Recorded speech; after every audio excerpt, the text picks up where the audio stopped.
2022년 10월 31일 보문중앙교회 매일 성경 묵상을 시작하도록 하겠습니다. 오늘 함께 나눌 말씀은 사무엘하 24장 1절에서 17절까지의 말씀입니다. 여호와께서 다시 이스라엘을 향하여 진노하사 그들을 치시려고 다윗을 격동시키사 가서 이스라엘과 유다의 인구를 조사하라 하신지라. 이에 왕이 그 곁에 있는 군사령관 요압에게 이르되 너는 이스라엘 모든 지파 가운데로 다니며 이제 단에서부터 부에세바까지 인구를 조사하여 백성의 수를 내게 보고하라 하니 요압이 왕께 아뢰되 이 백성이 얼마든지 왕이 하나님 여호와께서 백배나 더하게 하사 내 주 왕의 눈으로 보게 하시기를 원하나이다.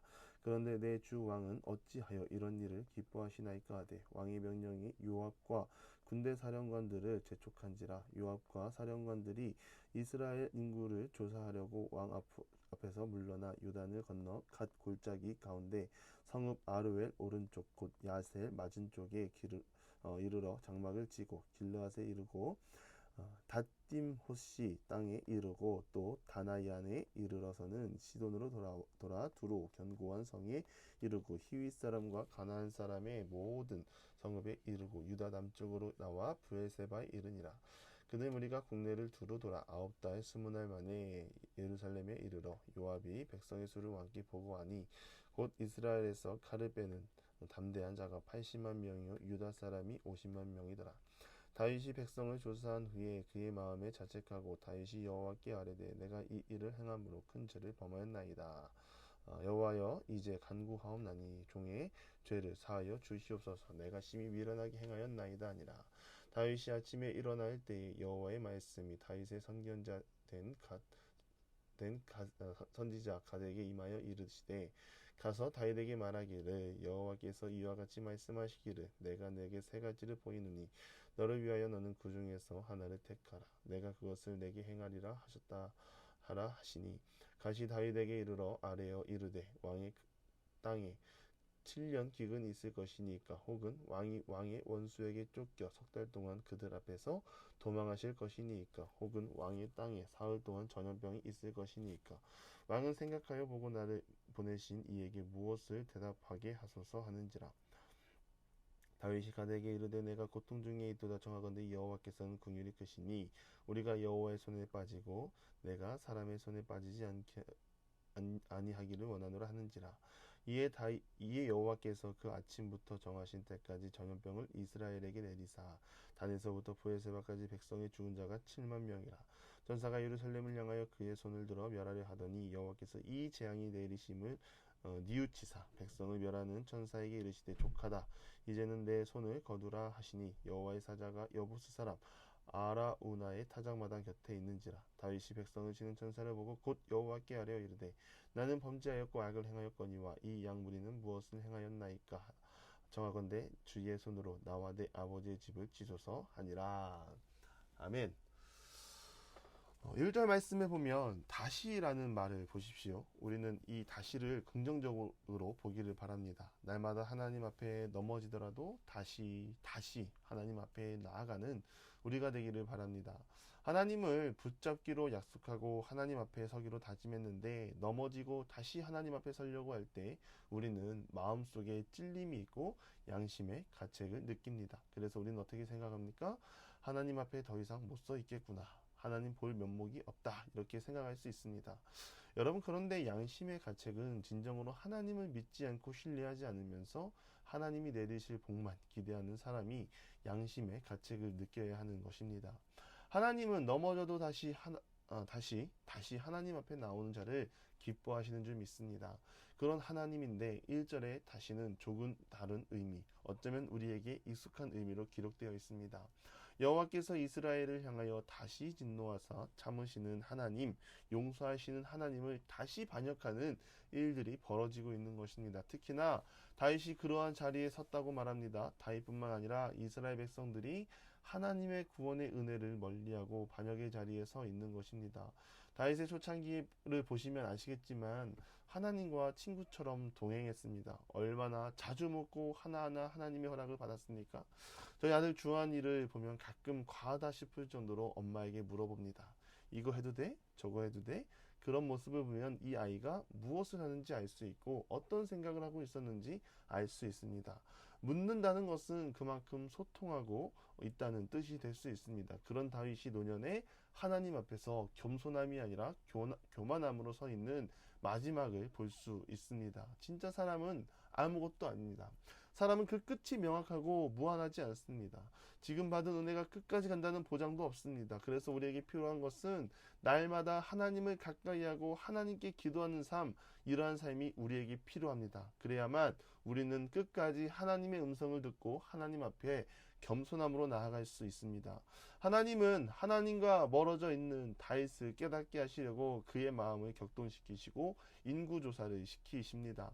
그런데 우리가 여기서 한 가지 알아둬야 할 사실이 있습니다. 하나님은 다윗을 곤란에 빠지게 하려고 그의 마음을 격동시킨 것이 아닙니다. 다윗이 지금 하나님 앞에 어떤 자세로 서 있는지 그것을 알게 하려고 하나님은 다윗의 마음을 격동시키신 것입니다. 막 그 말인즉슨 다윗의 교만으로 인해 다윗을 붙잡고 있던 하나님이 잠시 다윗을 놓아버린 것입니다. 여러분, 우리가 간절히 기도할 제목은 하나님이 우리를 놓지 않도록 기도하는 우리가 되기를 바랍니다.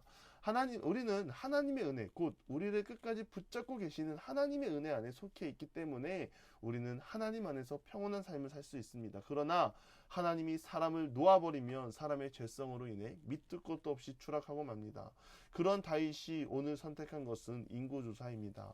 지금 시대의 인구조사는 꼭 필요한 과제이지만 다윗 시대의 인구조사는 자신의 힘을 과시하는 행동이었습니다.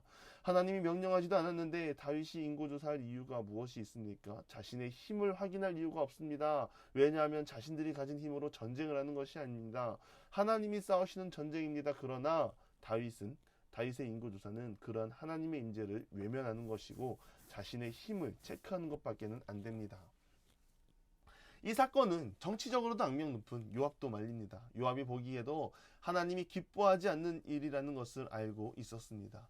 그럼에도 다윗은 멈출 줄 모르고 인구조사의 명령을 내립니다. 그 이유는 바로 하나님께서 다윗을 놓았고 그의 죄성이 거침없이 악의 자리를 찾고 있었기 때문입니다. 인구조사는 국내를 돌아 약 300일, 9달하고 20일 만에 마치고 인구조사의 인원을 보고합니다. 그런데 다윗은 인구조사의 보고를 듣고 바로 대책합니다. 하나님께 범죄하였다는 사실을 깨닫고 하나님께 엎드려 죄를 뉘우치고 하나님의 긍휼을 간절히 바랍니다. 다윗의 모습을 통해 배울 점 두 가지를 묵상해 보려고 하는데요. 먼저 다윗은 엎어져도 하나님께 엎어졌습니다. 비록 하나님이 다윗을 놓아서 다윗이 인구조사를 강행하였지만 그것이 잘못된 것을 알았고 다윗은 곧바로 하나님께 회개하며 엎어졌습니다. 하나님과 다윗을 보면 닮은 점이 있습니다. 그것은 자존심이 없다는 것입니다. 사람들은 자신의 죄를 짓고도 하나님 앞에 엎어지지 않는 교만함으로 하나님 앞에 늘 나아갑니다. 사람들은 자신의 죄를 인정하지 않습니다. 실수도 인정하지 않으려고 합니다. 하지만 다윗은 그렇지 않았습니다. 인정하고 하나님을 향해 엎어졌습니다. 또한 하나님은 자신을 반역하고 돌아선 자가 다시 돌아왔을 때 자존심 지키며 용서하지 않으시는 하나님이 아니라 용서하시는 하나님이십니다. 여러분, 우리도 다윗과 같이 하나님과 같이 우리가 죄를 짓고 하나님 앞에 멀어졌을 때 그것을 인정하고 하나님 앞에 엎어지는 자세, 특히나 성도들과의 교제와 관계 속에서 틀어지고 바른 길을 회복해야 할 때 누군가 손 내밀면 먼저 사랑을 품어주는 하나님의 사람들이 되기를 바랍니다. 또 하나는요, 날마다 주어지는 하나님의 은혜를 사모합시다. 다윗의 유명한 등장 장면을 아실 것입니다. 사무엘상 17장 45절과 47절인데요. 다윗이 블레셋 사람에게 이르되 너는 칼과 창과 단창으로 내게 나아오거니와 나는 만군의 여호와의 이름 곧 내가 모욕하는 이스라엘 군대의 하나님의 이름으로 내게 나아가노라. 또 47절은요. 또 여호와의 구원하심이 칼과 창에 있지 아니함을 이 무리에게 알게 하리라. 전쟁은 여호와께 속한 것인즉 그가 너희를 우리 손에 넘기리라. 아멘. 이랬던 다윗이 지금은 인구조사를 하며 자신의 힘을 확인하고 있습니다. 다윗의 힘으로 그 자리에 선 것입니까? 절대로 아닙니다. 하나님이 주신 은혜가 있었고 그 은혜를 사모하는 자세로 나아갈 때 하나님과 합이 맞았던 것입니다. 그러나 그는 노년에 자신의 힘을 확인하기 위해 인구조사를 시킵니다. 이 말인즉슨 하나님이 주신 은혜가 한 번으로 평생 갈 수 없다는 것을 확인시켜 줍니다. 그래서 우리는 날마다 하나님의 은혜를 사모하며 나아가야 합니다. 그럴 때 우리 가운데 하나님의 은혜가 날마다 풍성하게 임할 줄 믿습니다. 말씀을 정리합니다. 성경을 보면 사람이 끝까지 하나님의 편에 서지 못하는 것은 항상 아쉬움입니다. 그런 상황 속에서 성경이 말하고자 하는 것은 하나, 우리는 하나님 없이 안 된다입니다. 하나님 없이 영생을 누릴 수 없고 평강을 누릴 수 없습니다. 성경이 말하고자 하는 것은 그것입니다. 그래서 우리가 간절히 날마다 하나님의 은혜 안에 붙잡힐 수 있도록 하나님께 나아가는 모든 기도의 용사들이 되기를 바랍니다. 기도하겠습니다. 사람의 생각이 하나님을 앞서지 않게 하여 주시옵소서. 끝까지 하나님을 붙잡고 살아가는 모든 기도의 용사들이 되게 하시옵소서. 하나님 없이 영원한 것을 누릴 수 없고 평강을 누릴 수 없습니다. 간절히 바라기는 날마다 하나님의 은혜 안에 사무쳐 살아가는 기도의 용사가 되게 하여 주시옵소서.